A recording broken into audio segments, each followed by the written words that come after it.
راجع ابراهيم بايش، ابراهيم جول جول جول جول جول.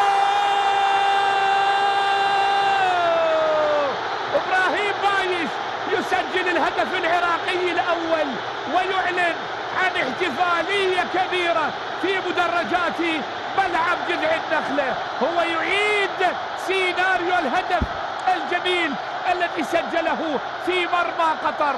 يا حلاتك يا حلاتك، هدف عراقي يشعل مدرجات ملعب جذع النخله. جول للعراق، يسلم يمينك يا ابراهيم. جول عراقي، ولا اروع ولا اجمل هدف عراقي يدخل الفرحه والبهجه والسرور لكل بيت عراقي. الله الله الله الله الله الله الله يا ابراهيم، هدف عراقي جميل، هدف عراقي يهز الشباك العمانية الشقيقة.